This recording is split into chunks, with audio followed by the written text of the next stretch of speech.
associate professor at University of Minnesota and holds the, I hope I pronounce this correct, Hubner Endowed Chair in Education and Technology, and also I think the very first co-director in a learning informatics lab. So I know his work, and it's an intersection of learning sciences, learning analytics, network science, and online learning. And I think he's very creative in analyzing for KB discourse and comes out with a lot of data mining for teachers' professional development. So I want to pass the time to him so that I think it will be a wonderful talk. Yeah, Bodong.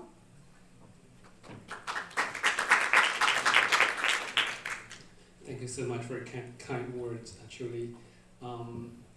It's such an honor to be here. It's my first time in Taiwan. And it's also an honor to be an invited speaker at this conference. It's also my first ICCE conference. I'm having a good time here. I'm going to talk today about some really preliminary work I and my team have been doing in the past 2 years. So please anticipate some disjointed points and ideas. And I'm also coming to call for help because I'm trying to invite you to help me connect those disconnected ideas with your work and also with the context you're working in so that we can essentially build knowledge together for the public good. So that's my purpose of this talk. Briefly, because this is the SIC of Learning Sciences and CSCL. I'm co-chairing the membership session, membership committee of the International Society of Learning Sciences. And since our president is also at the conference, I have to put up a slide, just basically inviting you to connect with our International Society of Learning Sciences as well. And also want to start by acknowledging a great team of collaborators and students and teachers who have been contributing to this work. And Lian is one collaborator who's also attending. So if you have any hard questions, she'll answer them. And so this is the agenda for the talk. I'll start by talking a bit about the background and the motivations why I'm doing this type of work, and also move on to talking about knowledge building as a unique pedagogy and theory, and also a system of technology. And I'll also quickly talk about 2 research projects that I have been working on with my team. One is called Idea Magnets, another is called Data Expedition. And I'll end by making a few open invitations to you so that we can work together. And this map is, if you don't know where Minnesota is, you might know it's cold, but this is actually the location of Minnesota. This is the globe. This is the United States, and Minnesota is right at the border between Canada and the US. So it's in the Midwest, but it's a good place because we have a lot of lakes. So I want to start by quoting John Dewey. So almost 120 years ago, when he wrote this book about school and society, he wrote that from the standpoint of a child, the great waste in the school comes from his, I think also her inability to utilize the experiences he gets outside the school, while on the other hand, he's unable to apply in daily life what he is learning at school. That is isolation of the school. It's isolation from life. So it's not surprising for him to continue to talk about education. It's not preparation for life, but it is life itself. So I think that even after 120 years, I still find inspirational and come back to this quote all the time. When I think about what education is and what, as educator myself, what I can do in my work. Well, we recognize there's an isolation between school, between education, and the life.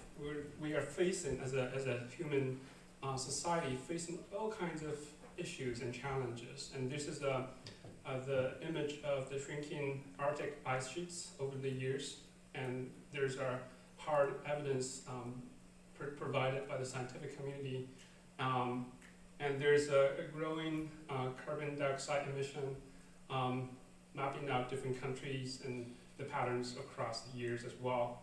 However, at the more societal level, there's in the US at least, there's a growing divide in terms of ideological thinking, and this is a map for visualization put together by Pew Researcher Center saying or demonstrating that the Democratic or Republicans, they're becoming more divided over the years. And taking a deeper look at the Twitter conversation, this is from a paper written in 2017 showing how Twitter participants are talking with each other or retweeting each other. So they're basically discovering that the red camp and the blue camps are not retweeting each other. So that forms kind of information bubbles that we're not really talking with each other, even though we're facing so many challenges. And this is another survey finding about asking the general public, what do you think climate change is real? As you can see, the U.S. is at the bottom. A lot of people think they're not real, or they don't agree it's happening. So that point out to the huge epistemic crisis we're facing. Even though we're facing so many challenges as a society, however, we don't believe in those evidence provided by scientific community.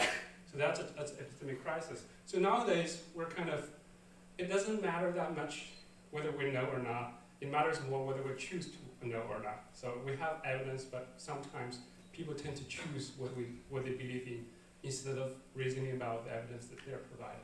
So that's a kind of societal background. And I want to kind of point out that Chinese people have figured out 2,000 or more years ago. This is a quote from Confucius, well, not Confucius, but the analects of Confucius saying, 知之为不知，不知为不知，是知也. That means when you know a thing, to hope will you know it. When you do not know a thing, to allow that you do not know it. This is knowledge. It's kind of very meta level understanding about knowledge, which is so lacking these days. And I want to kind of point that out as a way to kind of call for more investment in helping the public developing more epistemic fluency and flexibilities that is so crucial for today's world.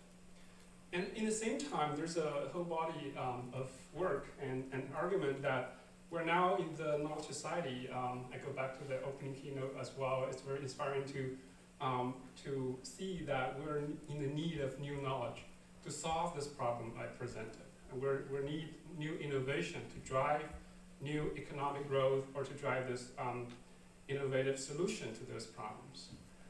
So this is a really societal need we're facing now. So that really motivates the work I'm going to dive into now, which is called knowledge building. Knowledge building is a theory, is a learning theory, is a pedagogy, and also is an integrated system to support anybody to become a part of the knowledge creating society. And it was proposed by two scholars. One is Martin Scarmelia and Carl Breiter, who I worked with. I'm so fortunate to work with them when I was in Toronto. And they proposed this to basically to refashion education in a fundamental way so that it becomes a coherent effort to initiate students into knowledge creating culture. So it really addressed the challenge I mentioned heads on by providing different kind of support for students, including technological support and pedagogical support, so that they can become a part of the knowledge creating society. That's a key motivation of this approach. And with that, they are thinking, even though as educators, it's hard to believe that children, especially younger children, they can create new knowledge. But they, Marine and Carl, they're really making an argument that we're not really using this term metaphorically. We're really meaning that children are creating new knowledge. And we as an educator, we need to support that. And it goes back to what I mentioned about June Dewey is even if we might think that we're preparing children to be knowledge creators in the future, but Marlene and Carl, they're arguing that we want to do that now. We don't want to ask them to wait until they're adults before they can actually create new knowledge. So this claim is backed by a number of components, and I co-authored a paper 2016 kind of reviewing those different tenets of this pedagogy. That includes creative expertise, ideas in Word 3. That means ideas are having their own life trajectory, and also knowledge communities. And with that, as a knowledge building international community, we have been developing all kinds of innovations based on 12 principles. Principles including we need to start from the real ideas from students, and we need to engage them to solve authentic problems. We need to engage them to talk with each other, to engage in knowledge building discourse, and so on. So we're deriving these principles based on those key tenets, and then we'll build technology, we'll build pedagogical support, and we'll build our design discourse processes to support the knowledge building work. So that's kind of one slide overview of knowledge building if you are new to this topic.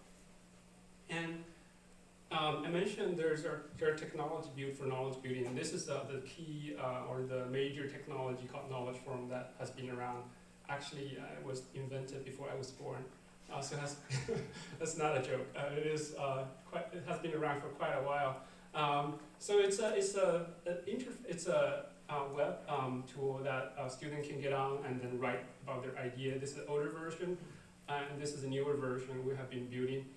And even though it might look similar to some other concept mapping tools or online discussion tool, but what's key in this environment is there are different kinds of scaffolds or supports built into this environment. For example, we have a build on. So when you click on the build on button, you are replying to this message, but also with the commitments that you're trying to improve this idea. You're not replying to this message saying, I like it or I don't like it. So there's a commitment to the knowledge when you're doing stuff in this space, and there are also epistemic scaffolds provided in this environment so that students, even though they're younger ages, they're scaffolded to think in different ways and introducing different kinds of ideas into their discourse. So if you're interested, I can talk more about this with you afterwards. So that's the kind of background in terms of the knowledge building. But what I see I have a background in education technology, so I tend to build technology and I tend to design things as well. So for the talk today, after spending 10 minutes giving you the background, is to really ask for new principled designs to create new conditions for knowledge building for the public good. What I find a gap in knowledge building technologies so far is we tend to, even though we have the aspiration of connecting student knowledge work in the classroom with the society, but we don't have much technological support for that. For example, knowledge forum itself, as it now, it's more kind of disconnected with the broader open web. We want to engage students to solve authentic problems, but it's really hard technologically to bridge this connection. So for me as a technologist, I want to design new features or new affordances to make that happen more easily. So the talk today is more about my effort in this area.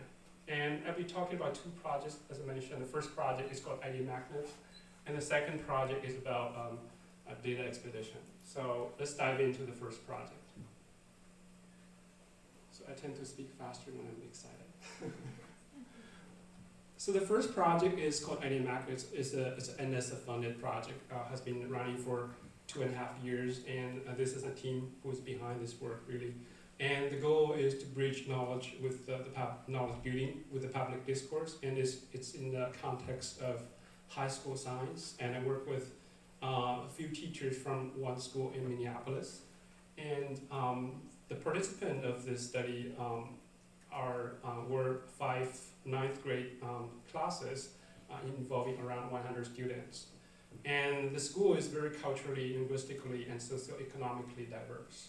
So that's kind of the background. And we worked with a nonprofit organization called Hypothesis. And Hypothesis is a nonprofit, technology startup. They have a social mission. They're trying to, they have a mission of building open, interoperable layers of conversation over the web. So that's a higher level mission. They work with educators, they work with journalists, they work with publishers to make that happen, and apply that in different areas of the society. So as an educator, I work with them and then try to kind of build on their open source technology. That's really a core part of this project, is to connect Knowledge Forum as an educational tool with Hypothesis, which is an open source, more general purpose tool.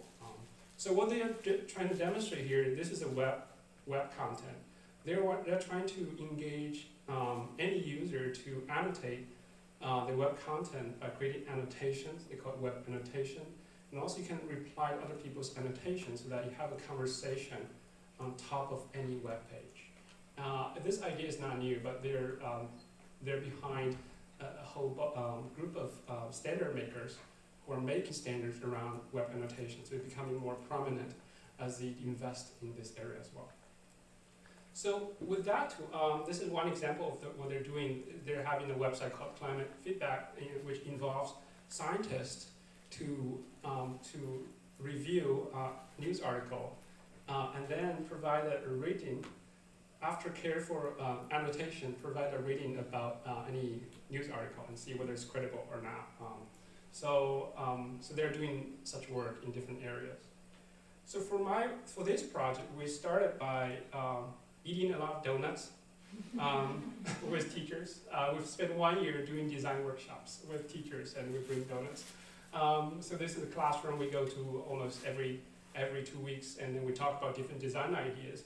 And the result of that is basically two components of the idea magnets tool. The first component is to use the hypothesis annotation tool. What you see here, this is sidebar annotation tool. You select a piece of information, you make annotation, you add a tag, then you contribute the annotation to your community. So this is the first component. And the second component is, as a knowledge building community, we want to use that information we annotated. So the second component is to bridge the annotation we made on the public space. For example, now the student is writing a note, and then those annotations will be aggregated right here. So the student can actually drag and drop to incorporate that annotation they made as a community to support their work in knowledge form. This is knowledge form. So those are the design we came up with after talking with the teachers. And then they're happy, so I was happy as well. So then we put that tool in the classroom. We design pedagogical interventions, we work with them, and that's when the Green New Deal came about in the U.S. So if you're not familiar with this, this is a Green New Deal is a new proposal proposed by a representative from New York.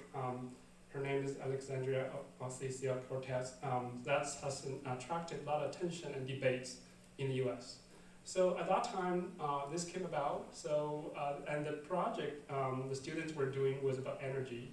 So it's a perfect fit. And then we tried to engage. So basically, the design with this tool was to engage students to think about this huge societal debates that's happening in the U.S.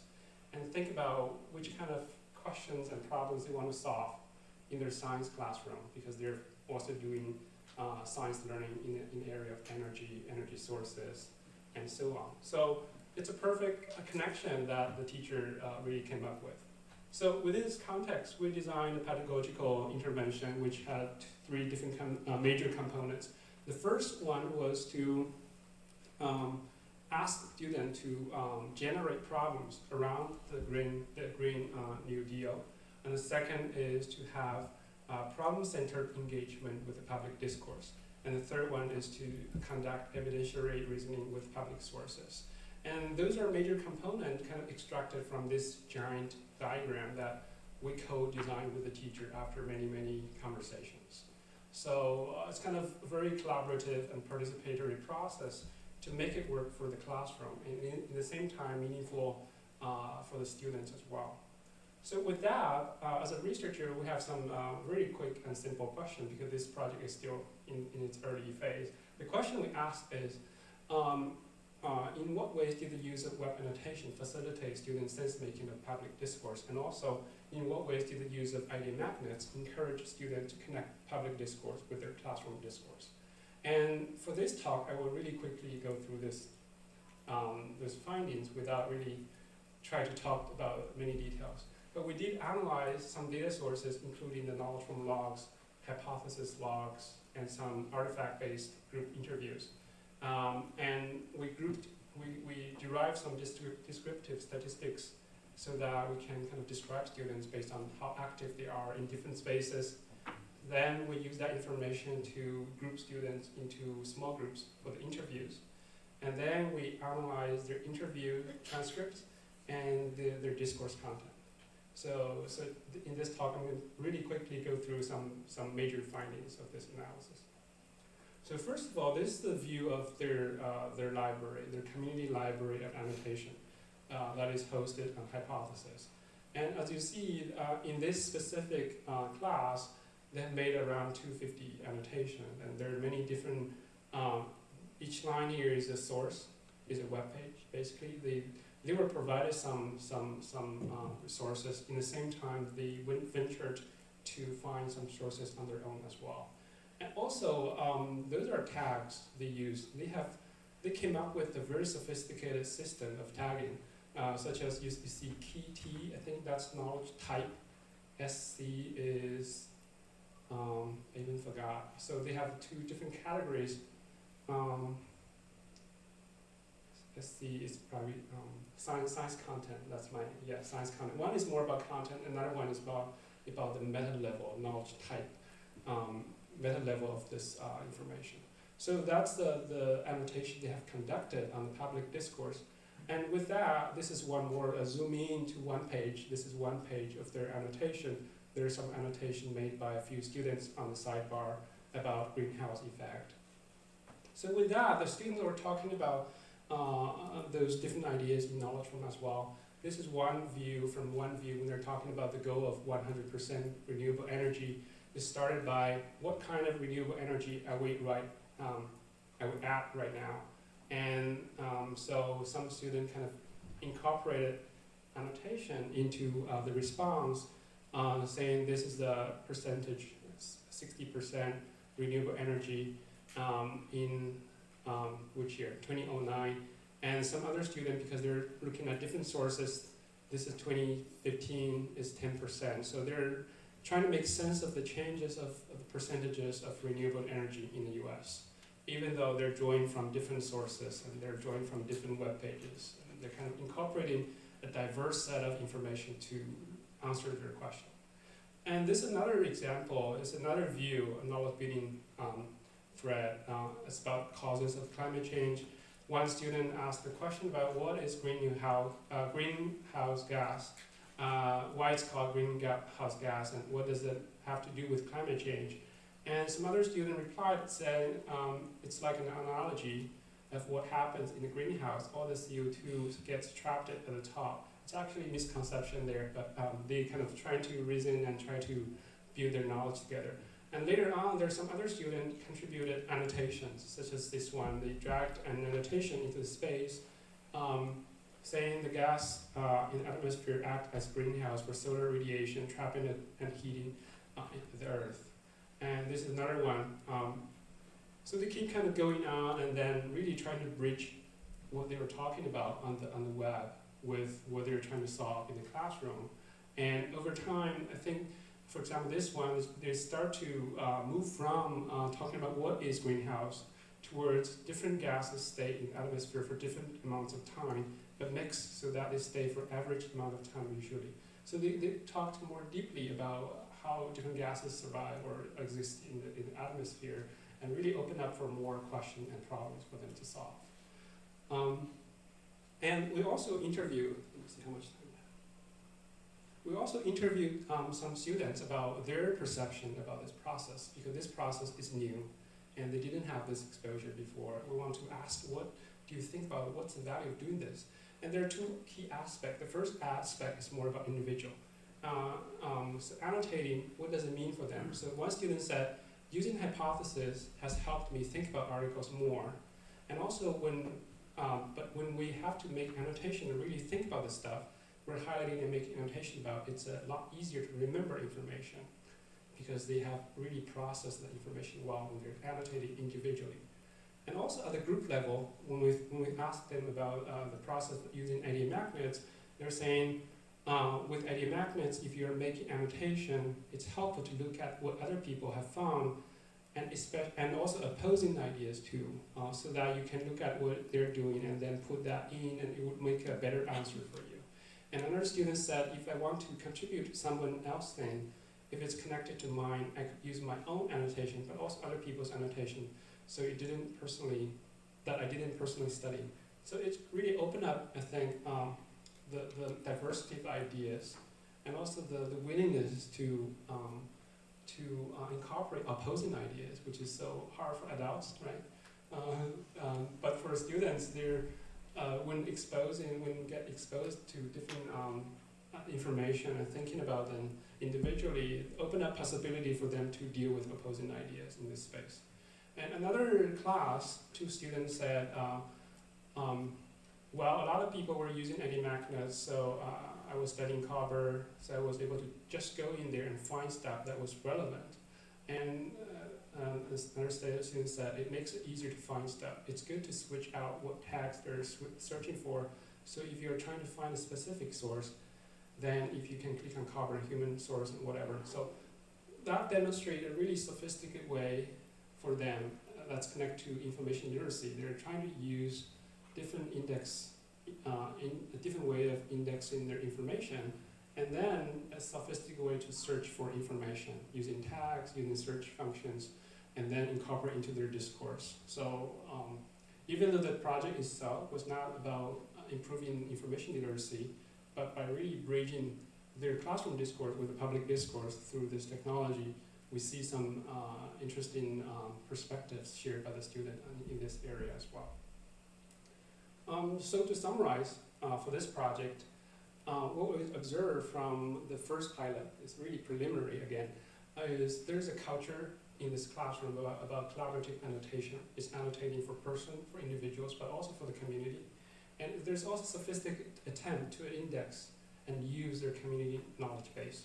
And also they're purposefully using and also constructively using the sources they identify on the web. So that's kind of very promising findings for this project, even though it's in the first phase. We want to kind of iterate on our finding and make tweaks in the design to make it even more connected with the public discourse. So I'm going to move on to the second project. The second project is a very different project. It's called Data Expedition. And the reason I call it Data Expedition was there are scientists who make expedition to different areas of the world, to Arctic, to Nepal, to Australia. And for students, sometimes it's hard to do that, right? So we want to use open data as kind of boundary objects. So they don't have, open data are produced by open governmental agencies and scientific communities and shared online. There are a lot of open data there. We want to use it as boundary object for students to really inquire about an area. In this case, using open data to compute and then to think about, to solve authentic problems. So that's why we call it Data Expedition. And then the first pilot was conducted at a lab school in Toronto. And Lian Ma here has been a big part of that project. And we conducted this study with one 6th grade class. They were discussing United Nations Sustainable Development Goals at that time. So if you're not familiar with the UN Sustainable Development Goals, there are basically 17 goals put together by United Nations saying that we have to achieve those goals by 2030. And the first goal is no poverty, for example, zero hunger, good health and well-being, and clean water and sanitation, and also many other goals. Very hard to achieve, but very important for the survival of everybody. So the students were talking about this for a while, and this is a technology, again, we try to build on open source technology. This is a technology that was developed by the Concord Consortium, which is a non-profit research organization in the US. I'm going to try to play this video.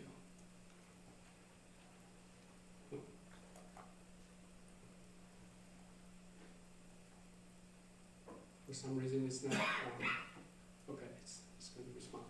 So we built on the Concord's CodeApp tool, and basically with this tool, with the data set, as you see on the left, you can generate a graph quickly, and then can drag and drop different variables into the graph really quickly, and then you can start to generate some graphs and visualizations. And in this case, the students was dragging, this is about energy use.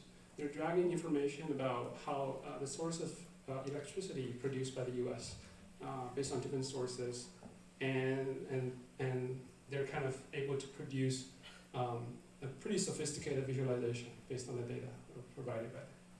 So with that, we put that in the CODAP tool. It's called CODAP. Put the CODAP tool in the sixth grader classroom, and then we design again a pedagogical design or pedagogical intervention that involves students talking about this topic of UN sustainability goals, and then they were engaged in opportunistic collaboration. And so there were no specific area given by them, but they kind of naturally emerged to talk about a few different themes, such as poverty, such as gender gaps, such as climate change, and so on. And then they were analyzing data about issues they were trying to solve, and they ended this unit by conducting the social media campaigns. So that's kind of the general design of this project. We asked some simple questions. The first question was, to what extent were students able to analyze open data? And also, how did students' data analysis facilitate their problem finding and theory building? And we collected two major sources of data. First one is 21st student CODAP notebooks. By notebooks, I mean the interface you saw in the video is a notebook that contained data and some visualizations as well, and some text they wrote. And the second was a written discourse in knowledge form.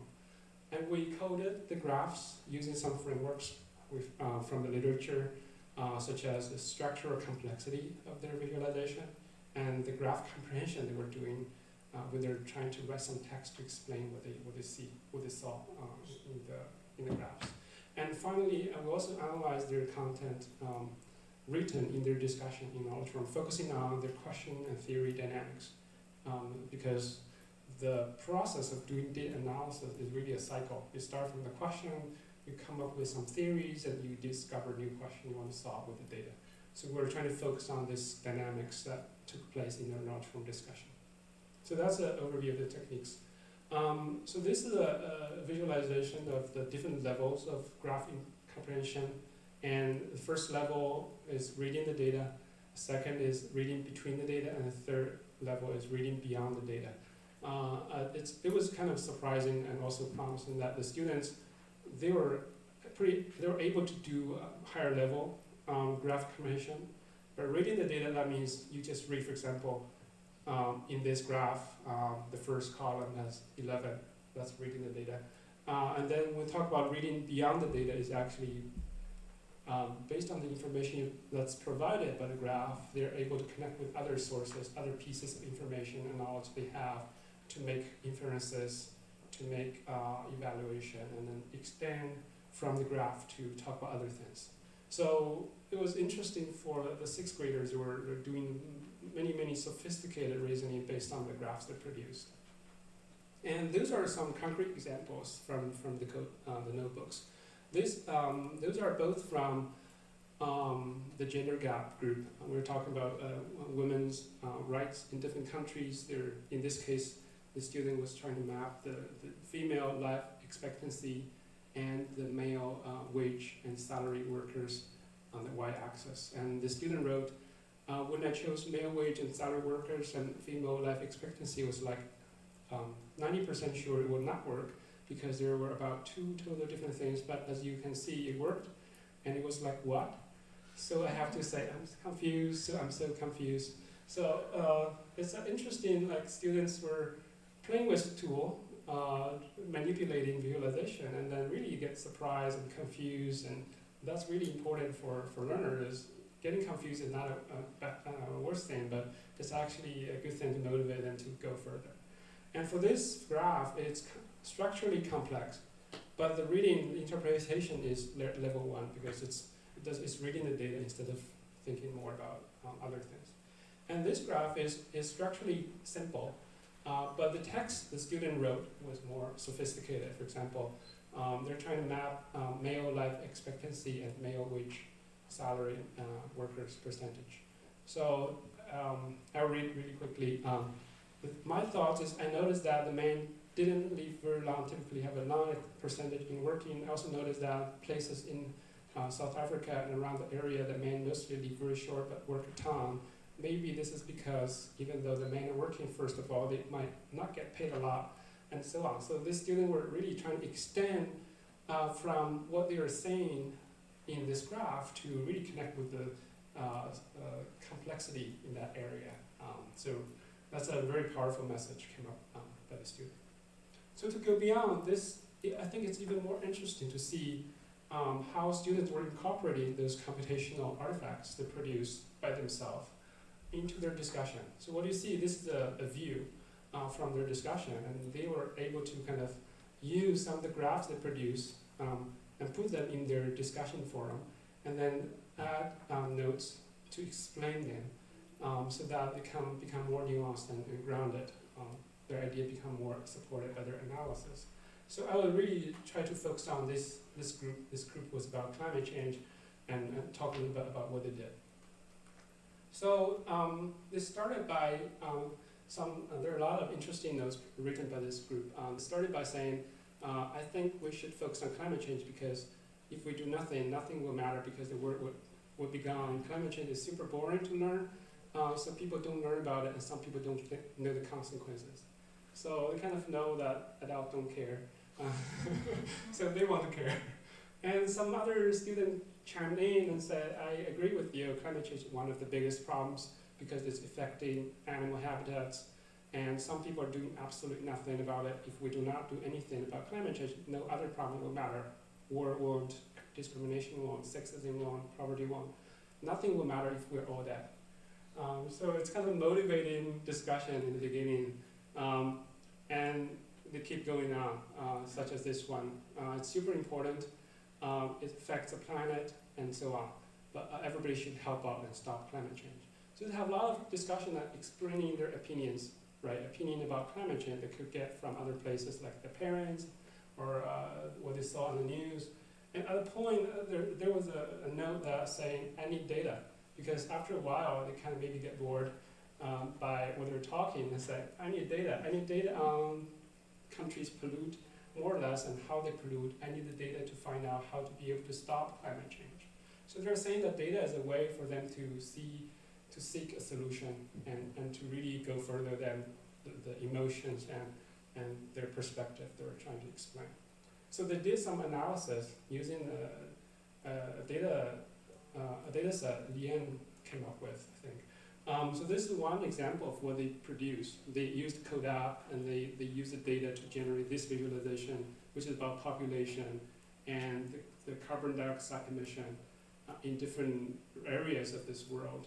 And this is a note the student wrote. The student wrote that, to me, this graph shows that more people in the country, the more people in the country, the more CO2 they let into the air. But North America, the dark blue dots is the place, the graph with the least amount of people but has a high level of CO2. So the student was talking about this North America being having less population but pretty high in CO2 emission. So they're trying to they're finding out this on their own. This is another graph they produced, very different visualization even though it's the same data set. On the x-axis there are different regions, different areas of the world. On the y-axis is CO2 emission again. So what the student wrote is a much longer note. I will read this quickly so that because I think it's pretty powerful. The student wrote that my perspective is, I made this graph below because I think, honestly, if someone saw this, their perspective about climate change would alter, or at least that's what happened to me. I thought for sure that Asia was a big problem to climate change. Then, when I look at some real data and put the graph, everything changed for me. I even had to go back and double check my work. What the graph showed was that the main cause of climate change is in North America. It's so important to me because every old powerful person keep on saying to our country, oh, don't worry. But really everybody was lying because every country did their part in making climate change such a huge problem. What makes me the most upset is that the country that I live in is the worst contributor to climate change, and we're not doing anything about it. Since no one who has power running our country is doing anything about this issue, I think if kids give real complex information and spread awareness about the serious issue through the whole world, eventually some people who are smart enough to understand this will keep us kids, and hopefully we can make it less complex for people like Donald Trump who can't understand something as complicated as this. So it's a take. It's a children's take, you know. Based on their work, they double check their work, which won't happen sometimes for adults. But they're making a strong argument, emotional charge, so driven, so powerful, and they want to spread the word, spread the word to the world. And that's what they did. They planned a social media campaign by talking about how to do that, and they strategized about how to share their perspective, and they were building some websites as well. I think those websites are not published yet, but this is the website they're building, try to make a case for gender equality. And they're saying, my name isn't princess. And the second one was a website, it's about the climate change, and they were doing actually protesting outside of their school. This is from their public Twitter feed. The kids are actually mobilizing and doing protesting in their school. So they really get motivated, and that is not based on any kind of information given to them. I think what's important is, as educators, I find it inspirational, is if I provide such support to them, support such as technology, pedagogical design, or being open to their perspectives, not trying to teach anything about climate change, but giving them the opportunity to develop their understanding, they were able to engage in very sophisticated epistemic practices that are so key in the society that we are facing epistemic crisis. In society, we used to usually choose what we believe based on identity or based on our affiliation, but not based on scientific facts or findings. So I find this very inspirational to see the kids' work. So I want to really make an open invitation to you, so that we want to really engage young people to build knowledge for the public and common good.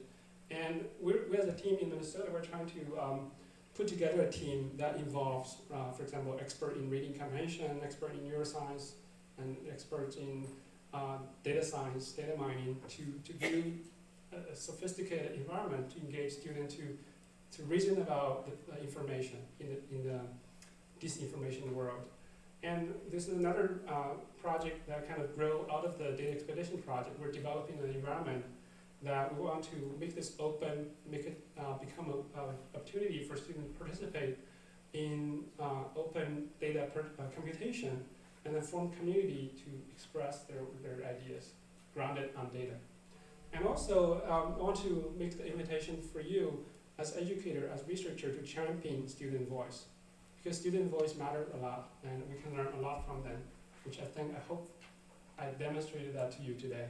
And also want to go back to what John Dewey said is, let's end the great waste. The great waste in education is the disconnection between school and the society. So I'm calling for us to end that, no matter what you're working on, no matter which part of the world you're working in.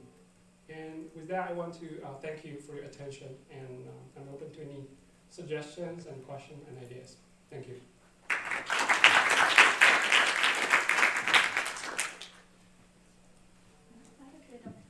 Question and discussion?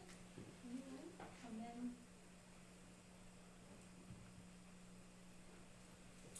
So thank you for a very interesting talk.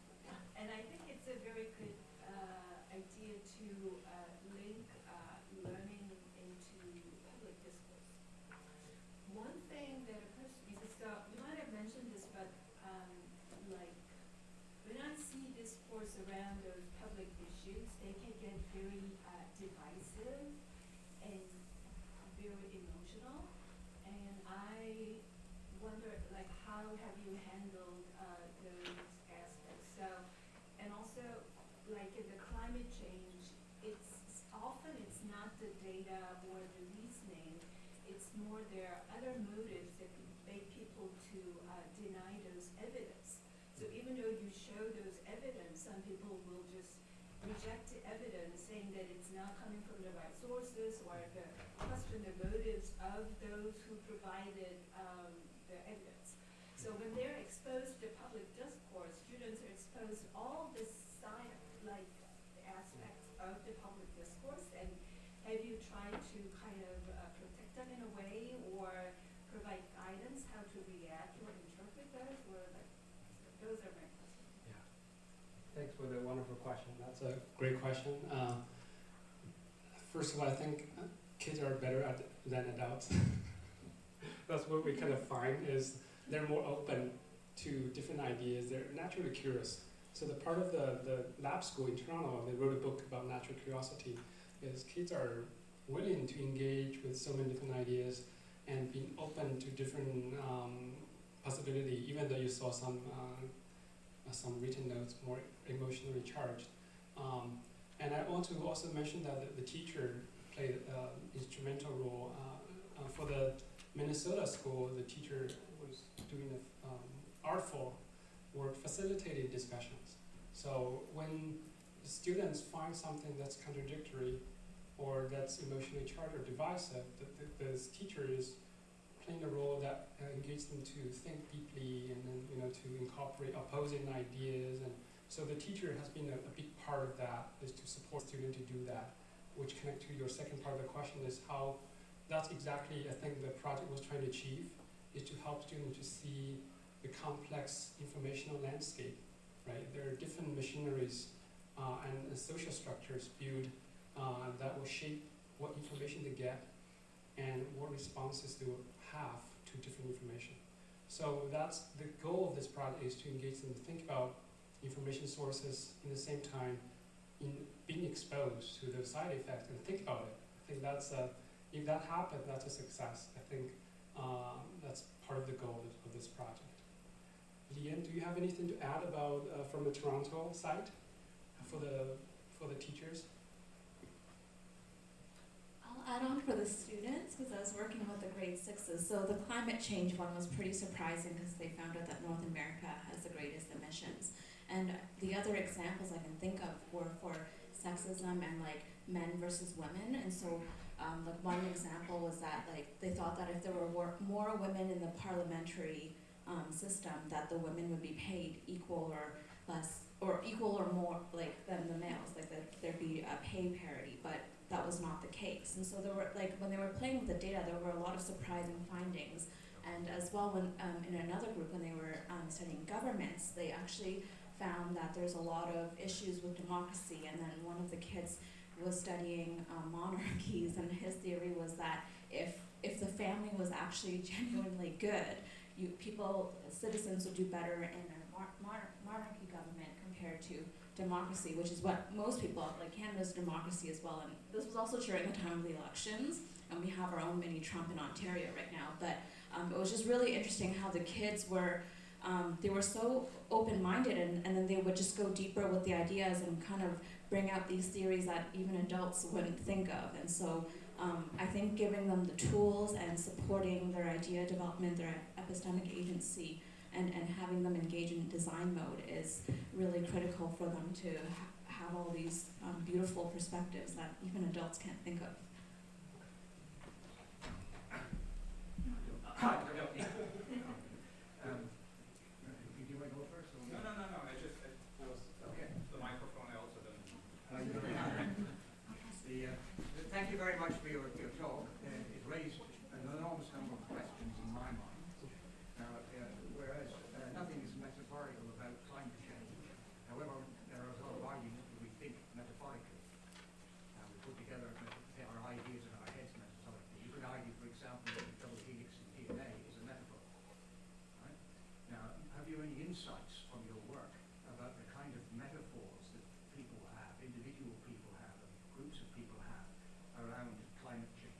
I have in the back of my mind how that might reveal some of the, if you like, the underpinnings to some of the devices to which you refer.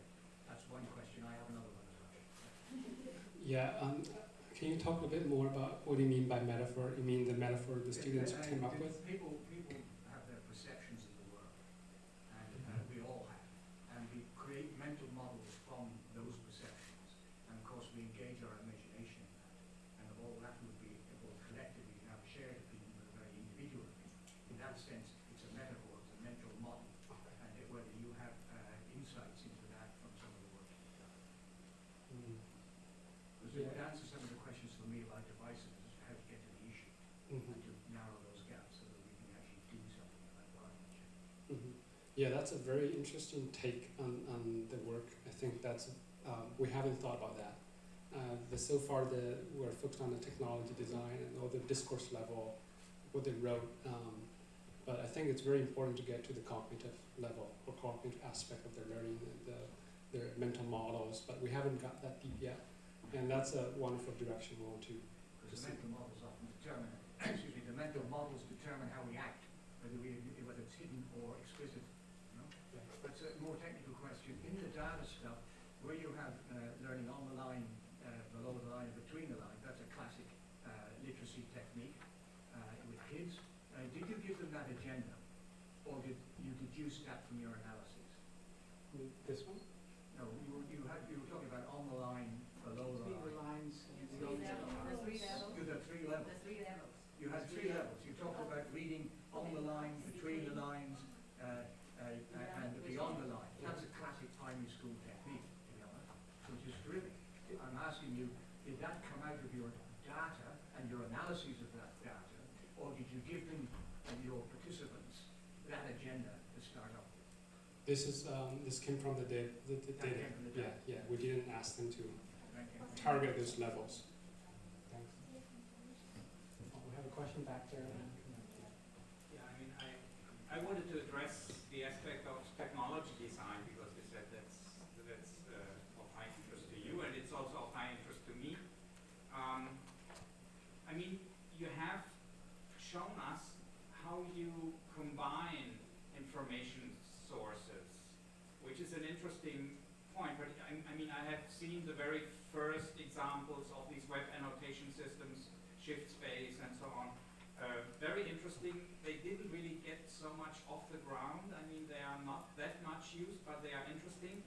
Now, when you have such a web annotation system and you mix it with an environment like Knowledge Forum, the question is, how do you do that? I mean, if you want to capture a certain point in an elaboration, but you always use the source by reference, you may have an issue because the discussion may go on and the source may change over time.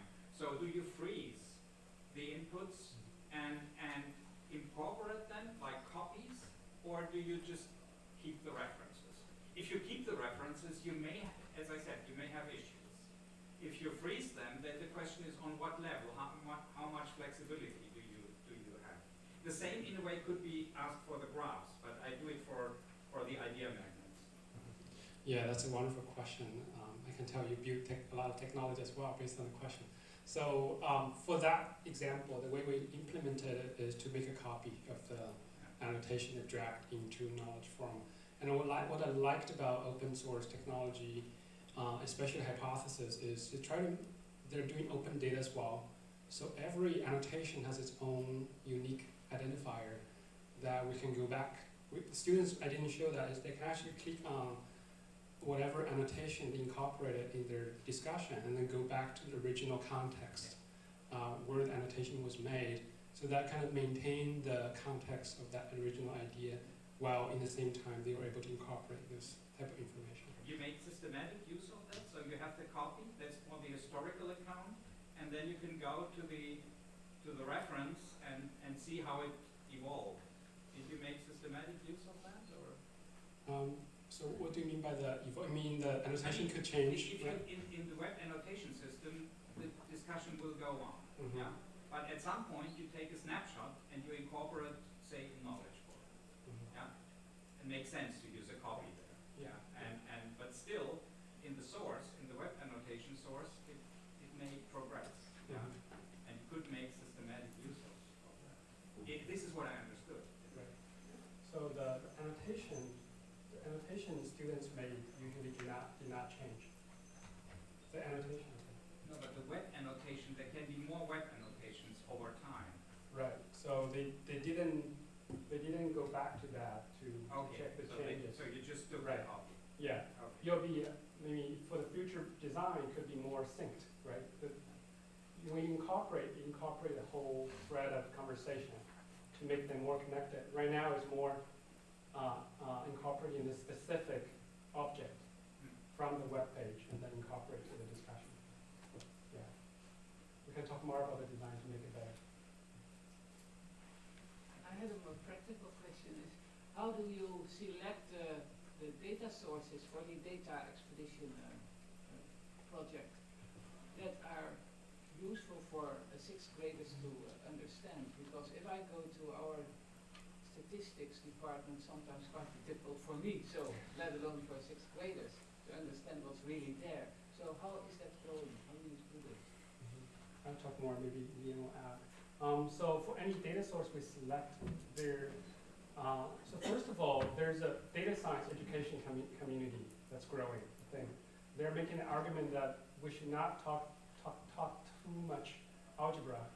Instead, we should teach more data science. So engaging students to play with data is a way to help them develop mathematical skills. That's their argument. So, but the trouble of using real-world data, it is a challenge because it's usually messy, it's not well documented. So for us, we have a team try to identify data sources based on student interest and then try to clean the data for them. Especially right now, they don't have that much data literacy to do that, so we're doing that for them based on their interest. And that's the same case for the current project we're doing now in St. Paul, is we help them identify data sources and organize them to a clean format. And the roadmap is to, at some point, when they're comfortable with CODAP and DataX, they can discover some data on their own based on guidance we provide to them. Does that make sense? Yeah. Okay. You want to add? Well, I mean, like this might not be the best sounding answer, but I didn't really look clearly at all, like it was like 40 columns or more in the data because it was just real life data and the kids would just drag and drop into the tool to find patterns. And so the point was the mathematical reasoning and the process behind it. But for example, and so for example, there's a lot of, like, because these are the UN Sustainable Goals, there's a lot of data out there, like open data that they can use. So it was really just about them using the data, and then if they didn't understand something like GDP, we would Google it and we would understand what that meant. But then they would play around with the variables, and you can see in some of those examples, they're pretty intentional about what they're dragging in to see whether there are patterns, and some of them, had hypotheses before dragging them in. So it's a very authentic way to work with the data, and they had some pretty intuitive senses of correlations, and I feel like if we gave them like SPSS as the next step, they would be able to do stuff. So they were pretty sophisticated as well in how they interpreted it. For example, if there was a correlation, like the low end versus the high end, and then they would look at like an empty space and explain, well, there's no pattern there. That's why on the far bottom quadrant there's nothing. So they weren't necessarily using like advanced statistical terms, but they got an intuitive sense of how it worked and manipulating various variables. But then, for example, in another case, because they were really interested in Venezuela and how the government was kind of being overthrown at that time, so we didn't have like real live data coming up. I think the closest thing was just certain countries were for or against the different leaders, and they would try to like map that on. But for something like climate change and for like gender disparities, there's a lot of data out there that they can use to manipulate.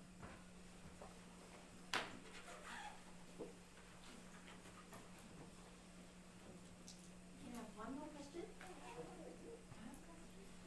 Thank you very much for your talk. I'm thinking about using knowledge building for language learning, especially for college, I don't think university. For college English learning, and I think knowledge building is a very good tool for students to engage discussions. And I'm wondering if there's a good way to organize or incorporate knowledge building into language learning. If you have questions, truly I think the best person to talk with. Right. And I know colleagues working in Eastern China, they're doing English learning as well. I can try to find a contact and connect you with them. Yeah, thank you. Just want to add one more question, because she's my colleague, I'm very interested in language learning as well. So I was wondering what kind of context you are using this kind of technologies. So do you apply this kind of technology in certain types of courses, for example, political courses or science courses? All subject areas. All subject areas. Yeah, we have a collection of literature showing different subject areas, but for me it's mostly science, but there are many other, but also social sciences in the second project as well. So it's really across the curriculum. Okay. Yeah. Thanks a lot for coming. Thank you. Yeah. Thank you. And thanks Professor Chen and Professor Qiu. Now we want to present our certificates of appreciation and gifts to Professor Bodong Chen. Thank you.